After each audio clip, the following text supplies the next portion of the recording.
Ontem foi a posse do novo presidente do BNDES, o jovem Gustavo Montesano.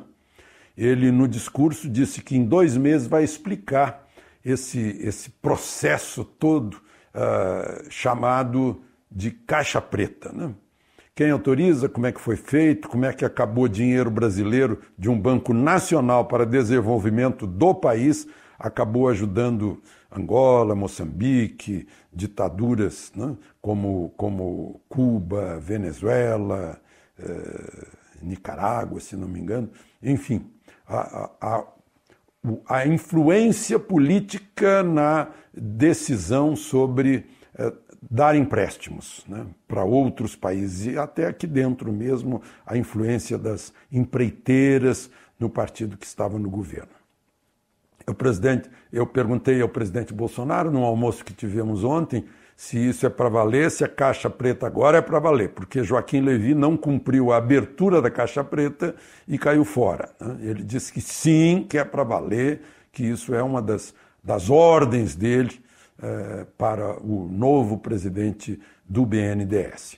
Bom, nesse almoço falamos muito sobre ocupação territorial brasileira, porque o presidente contou os encontros que ele teve com Macron e com a senhora Merkel, lá no G20, no Japão, e estava ao nosso lado o secretário de Assuntos Fundiários do Ministério da Agricultura, né?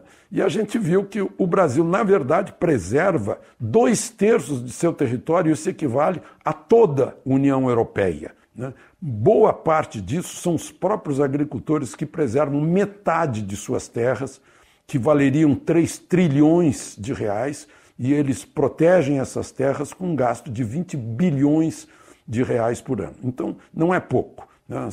São parques, são proteção ambiental, terras indígenas, terras de quilombolas, se vai entrar também terra destinada à reforma agrária, a gente vai ver que o Brasil hoje está produzindo tudo aquilo que produz de alimentos e que sustentou o tempo do caos da Dilma, sustentou a nossa balança comercial, com apenas 20% de pastagens e 8% por aí de lavoura, dá 30% do território, o resto são áreas de preservação. Bom, falamos também isso porque lá estava o presidente da Embratur, sobre o preço caríssimo do ingresso a Fernando de Noronha e os empecilhos ambientais para haver turismo, por exemplo, em Angra, né, e em muitos outros locais em que nós poderíamos estar faturando, ganhando dinheiro, atraindo estrangeiros, né? É certo que a gente não atrai mais estrangeiros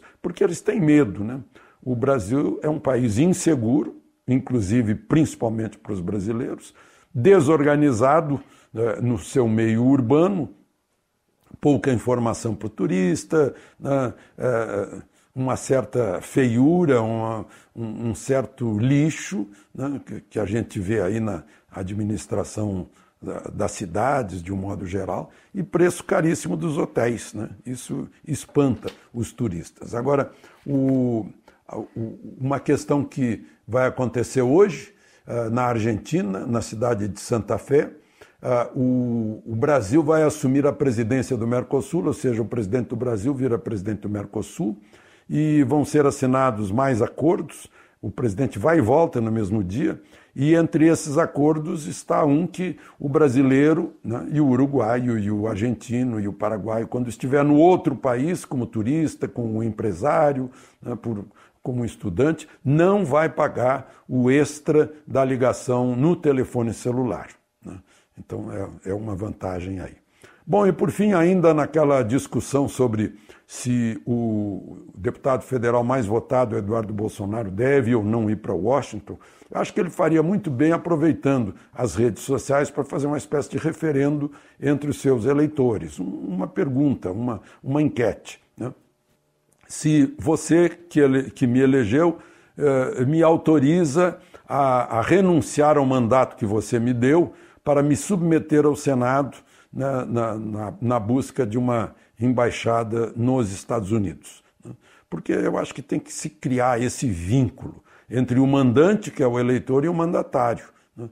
Porque aqui no Brasil é costume, o sujeito é eleito para representar o seu eleitor e larga tudo para ser ministro, ou larga tudo para ser secretário do governador, né? Agora, para ser embaixador, tem que renunciar ao mandato. Deveria ter que renunciar ao mandato também para ser ministro ou para ser secretário, mas tem que primeiro pedir licença para os seus mandantes, para os seus eleitores. De Brasília, Alexandre Garcia.